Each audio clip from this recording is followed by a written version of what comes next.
시간에 우리에게 주신 하나님의 말씀은 로마서 6장 1절부터 11절까지의 말씀입니다.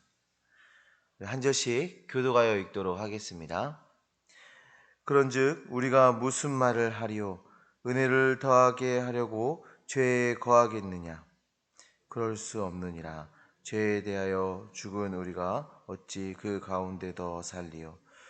무릇 그리스도 예수와 합하여 세례를 받은 우리는 그 죽으심과 합하여 세례를 받은 줄을 알지 못하느냐?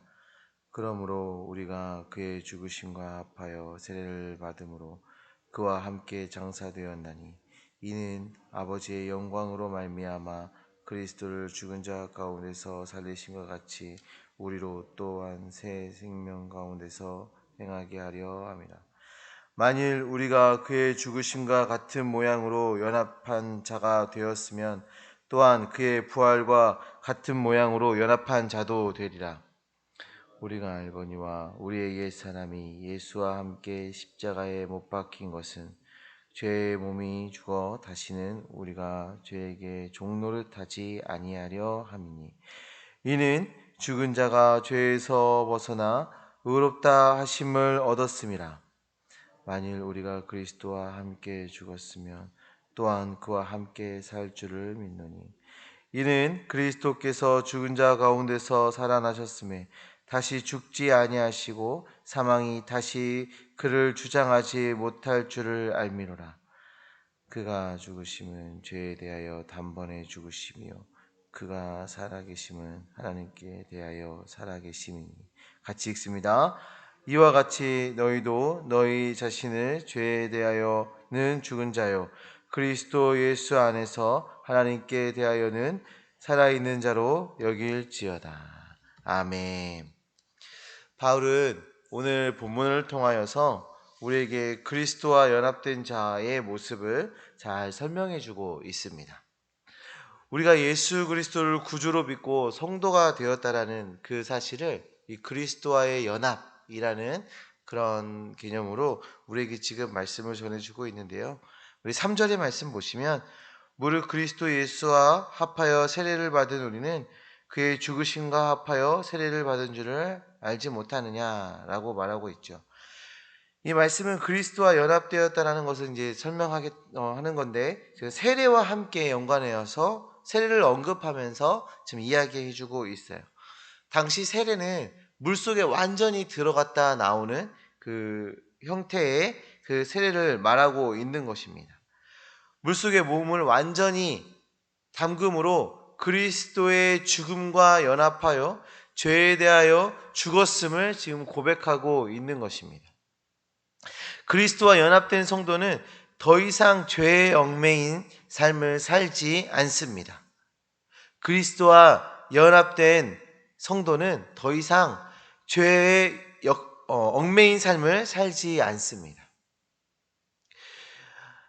6절의 말씀 보시면 죄의 몸이 죽어 다시는 우리가 죄에게 종노릇 하지 아니하려 함이니 라고 말하죠. 그러니까 다시 말하면 그리스도인에게는 죄가 더 이상 지배력을 행사할 수 없다라는 것을 말해주고 있는 것입니다.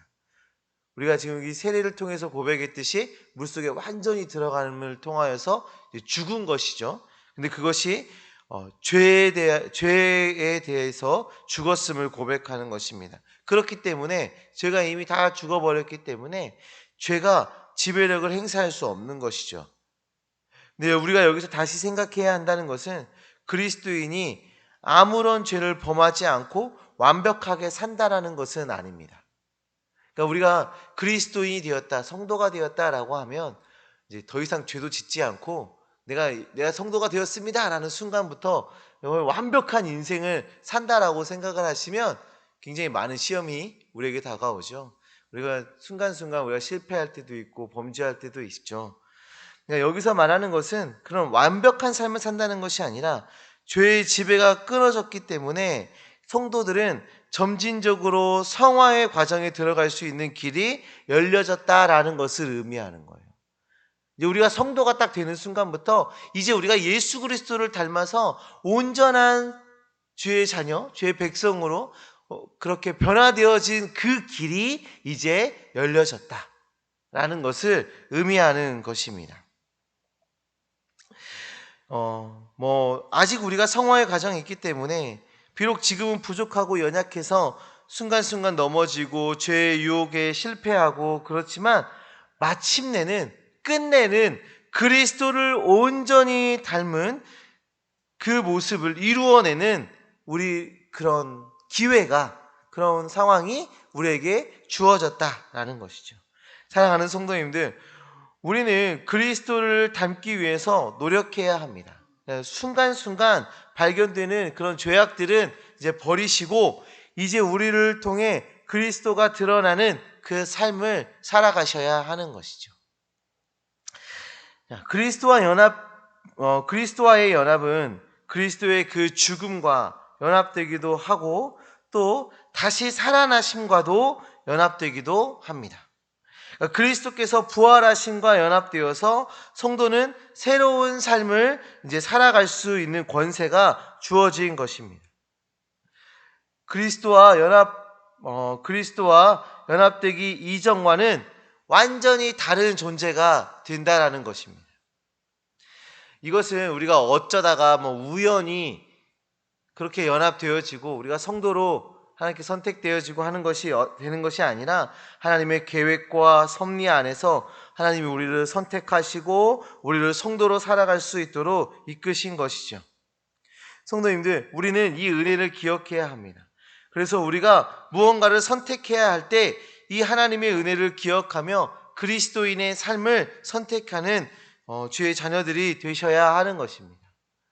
하나님께서 우리를 선택하셔서 죄의 지배에서 벗어나게 하셨고, 하나님께서 우리를 선택하셔서 그리스도의 부활과 연합하게 하셔가지고 우리로 새로운 피조물이 되도록 주님께서 인도하신 것입니다. 우리는 이제 그리스도와 연합을 통해서 이제 새로운 피조물입니다. 새로운 존재가 되었습니다.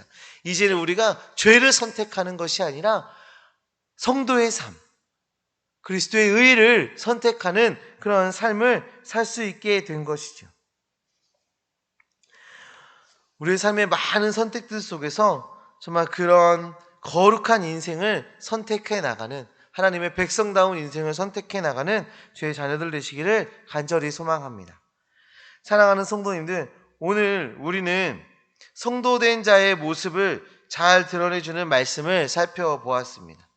성도의 삶, 그리스도와 연합된 삶의 모습은 우리의 죄의 모습을 다 버리는 것입니다. 옛사람의 모습을 내어 버리는 것입니다. 오늘 본문에서는 죽었다라고 표현하고 있어요. 그러니까 그 죄가 죽었다. 그리스도의 죽으심과 연합하여서 죽었다라고 말하고 있어요. 그렇습니다. 죽은 것입니다. 우리에게 죄는 이제 어떠한 희망도 소망도 없는 것, 이제는 무가치하게 되어버린 그런 죽은 것이 되어버렸습니다. 그리고 성도는 그리스도의 살아나심, 그 부활과 함께 새 생명을 누려야 합니다. 새로운 생명을 누리셔야 합니다. 더 이상 죄의 종로를 타는 것이 아니라 의의 종이 되어야 하는 것입니다. 의의 종이 되셔야 돼요. 이 의의 종, 너무 좋은 단어이지 않습니까? 의의 종. 성령께서 우리의 삶을 인도하실 때, 의로운 길로 인도하실 때 무조건 순종하는 삶을 말하는 것 아니겠습니까? 의의 종.